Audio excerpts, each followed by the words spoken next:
fourth week in Ordinary Time. First reading, a reading from the first letter of St. Paul to the Corinthians. Brothers and sisters, in giving this instruction, I do not praise the fact that your meetings are doing more harm than good. First of all, I hear that when you meet as a church, there are divisions among you, and to a degree I believe it.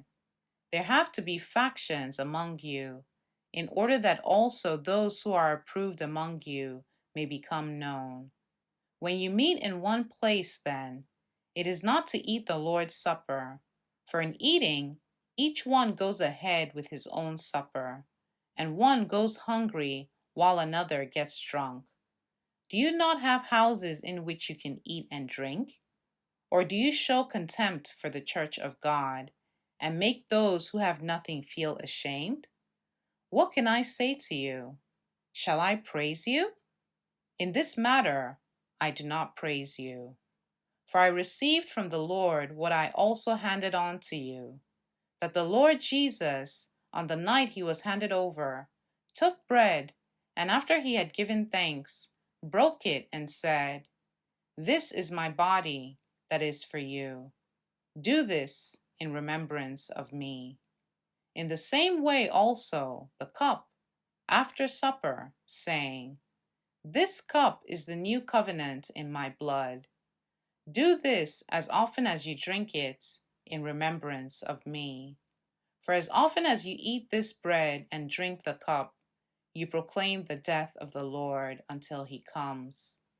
Therefore, my brothers and sisters, when you come together to eat, wait for one another." The word of the Lord.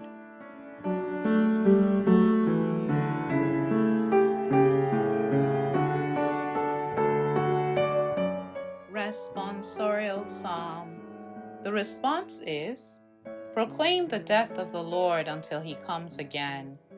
Sacrifice or oblation you wished not, but ears open to obedience you gave me. Burnt offerings or sin offerings you sought not. Then said I, Behold, I come." Proclaim the death of the Lord until he comes again. In the written scroll it is prescribed for me, to do your will, O my God, is my delight, and your law is within my heart. Proclaim the death of the Lord until he comes again.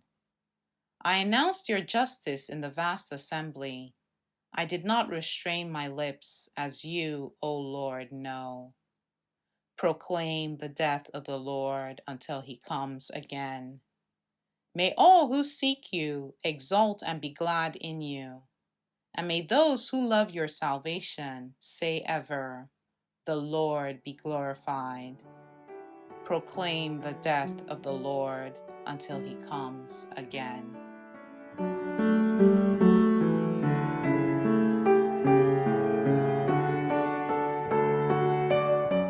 Gospel. A reading from the Holy Gospel according to Luke. When Jesus had finished all his words to the people, he entered Capernaum. A centurion there had a slave who was ill and about to die, and he was valuable to him. When he heard about Jesus, he sent elders of the Jews to him, asking him to come and save the life of his slave. They approached Jesus and strongly urged him to come, saying, "He deserves to have you do this for him, for he loves our nation, and he built the synagogue for us." And Jesus went with them. But when he was only a short distance from the house, the centurion sent friends to tell him, "Lord, do not trouble yourself, for I am not worthy to have you enter under my roof. Therefore, I did not consider myself worthy to come to you, but say the word, and let my servant be healed. For I too am a person subject to authority, with soldiers subject to me. And I say to one, 'Go,' and he goes, and to another, 'Come here,' and he comes, and to my slave, 'Do this,' and he does it." When Jesus heard this, he was amazed at him, and turning, said to the crowd following him, "I tell you, Not even in Israel have I found such faith. When the messengers returned to the house, they found the slave in good health. The Gospel of the Lord.